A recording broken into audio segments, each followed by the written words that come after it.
Bien, estamos de vuelta y estamos con Elmer Cuba de Macro Consult y con Gustavo Ayamada de la Universidad del Pacífico. Estamos conversando sobre un estudio presentado hoy día por el Banco Interamericano de Desarrollo que afirma que la clase media en el Perú ha crecido 40-50% entre el 2005 y el 2011 y que la clase media se ha duplicado y que ya representa entre el 40 y el 50% de la población en el Perú.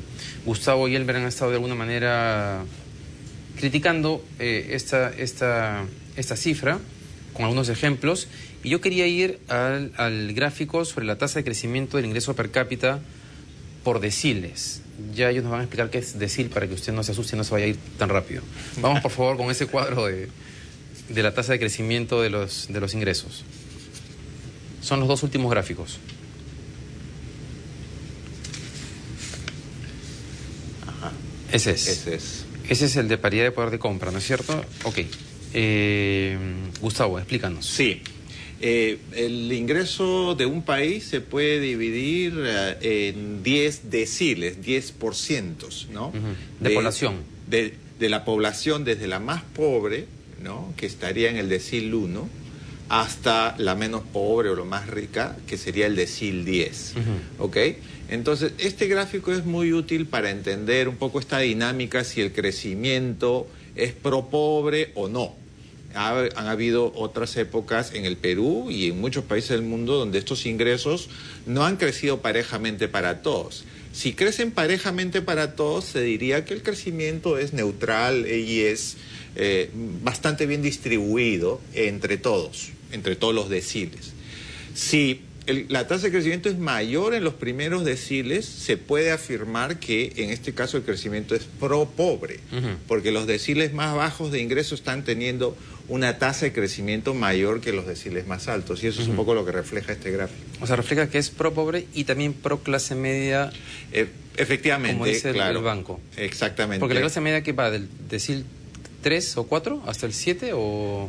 Sí, gruesamente sería del 3 al 8, si consideras de acuerdo al BID, que es casi 50% ya de la población.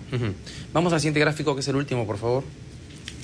Pero perdón, en ese anterior, en verdad hay comentario anterior, por favor, para que Elmer haga un comentario. Si te fijas, los pobres... El anterior, por favor, pues ahí está. Como el 1 y 2 son 20% de la población, ahí están los pobres. Entonces los pobres han tenido un ingreso promedio de 10-11%, mientras que el promedio nacional ha sido 9.3%, o sea, ha sido pro pobre, han recibido un poquito más de crecimiento. Pero el estrato 3, 4 y 5, en verdad, son los que eran pobres, pues, ¿no? Porque esto parte de 50%. Lo que se está viendo ahí simplemente es que era 50%, estaban hasta el quintil 5, ¿no?, y ahora están en el quintil 2. Entonces el 3, 4 y 5 eran ex pobres, pero no están muy lejos. Para mí la clase media merrada comienza en el 5, ¿no? 5, 6, 7, que es más chiquita. O sea, yo no creo que sigamos en la línea de Gustavo. No veo que la mitad de la población de Perú sea clase media. Todavía, o sea, ¿no? El 3, 4, 5 son los que efectivamente han salido de pobres y ya están en ese pero son vulnerables, nivel de ingreso, y siguen siendo vulnerables y por lo tanto no podríamos afirmar que son clase media. Y dos grupos de ellos se consideran pobres, ¿no? Sí, exacto. Exacto, ok. Se autoconsideran subjetivamente como pobres. Es un tema lo único pro clase media tienes el 5 y el 6 que se han estado pues, en el promedio, y el 8 que están por debajo. O sea, no está tan claro tampoco que sea tan pro clase media. Tan pro clase media. Pero, o sea, sí es pro pobre se ha sido. Sí. Pro clase media no tanto. Ok, vamos... Bueno, pero en la medida que saca a los pobres y los pasa a ser de clase media, con todos los cuestionamientos que hemos hablado antes... La clase media es más complejo y nadie puede creer que en 5 años la clase media se ha duplicado, en el sentido que uno piensa, no, tradicionalmente de clase media, ¿no? Claro, o sea, sí te entiendo. Sería un cambio en el ADN de la sociedad que no es tal. Puede ser que tus ingresos hayan aumentado, pero que no seas de clase media, cosa que vamos a conversar luego. El último gráfico, por favor. A ver, ¿cuál es la diferencia entre este y el anterior? Si es que usted lo entiende, si no lo entiende no hay problema. No, mira, en realidad es simplemente como hacer un zoom, porque en vez de hablar de deciles, que son 10% de la población, es percentiles, es el 1% de la población, entonces es un gráfico más desagregado. Este grupito es de 1%, ya, ¿no? Pero el análisis es básicamente el que hemos estado conversando. Sí. Ok, ahora, entonces, vamos al tema que ustedes plantean. Que el crecimiento de los ingresos no necesariamente te refleja que este grupo poblacional que aparece como de clase media sea efectivamente de clase media. Siempre en las estadísticas, en las comparaciones anuales, el Perú sale como el país de mayor crecimiento, incluso también del ingreso per cápita. Y cuando uno mira el índice, los rankings de competitividad, seguimos saliendo mal en unos temas que ustedes han planteado. El tema educativo. ¿Es posible considerar a alguien de clase media que tiene cierto nivel de ingreso, pero que sus hijos no entienden lo que leen en la escuela o las matemáticas? Entonces, de repente deberíamos replantearnos cómo estamos mirándonos como país. ¿Y por qué lo digo? Porque a veces uno siente demasiado optimismo en un sector del país, como demasiado pesimismo en el otro, ¿no? No sé si de derecha a izquierda, pero digamos, es un poco la lectura que uno puede tener. Y tal vez por eso es que el Estado ha pasado mucho tiempo paralizado en ciertos ámbitos, como el tema educativo. ¿Qué cosas piensan ustedes sobre este punto que les planteo? A ver, yo lo que creo es que ciertamente en estos temas como la educación, la infraestructura, los servicios, demora más tiempo en lograr, digamos, mejoras significativas.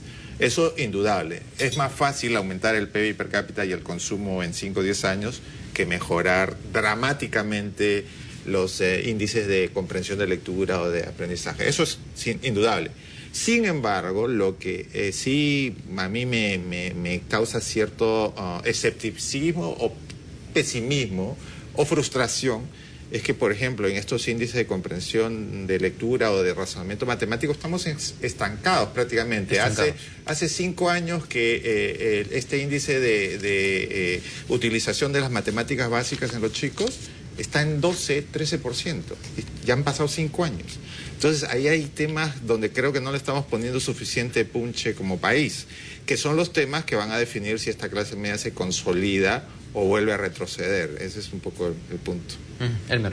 Sí, efectivamente, parte del problema está en las políticas generales, políticas universales, ¿no? El Estado peruano no ha sido capaz de producir esas políticas públicas universales de educación, salud, justicia, seguridad, que son para todo el país en general, pero más para la clase media, porque el otro segmento todavía está luchando para sobrevivir, ¿no? No tiene esa demanda tan desarrollada, pero parte del fracaso del Estado tiene que ver justamente con ese desencanto de las clases medias que están surgiendo. Pero no es tan claro que hayamos ido a la velocidad que requiere la demanda. Mira, ¿desde cuándo sabemos que tenemos una educación pésima? De finales de Fujimori, ¿no? Cuando escondieron la prueba de PISA por vergüenza y no se quiso publicar. Y eso siguió cuando, el 99, 98, y ya estamos hablando de 15 años, ¿no? O sea, en 15 años no hemos podido hacer la reforma. Era 98, 99, después que se habían invertido supuestamente 400 o 500 millones de dólares de un préstamo internacional para mejorar la educación y no habíamos logrado casi nada. Claro, estricto sensu el Perú participa por primera vez en esta prueba PISA en el 2001.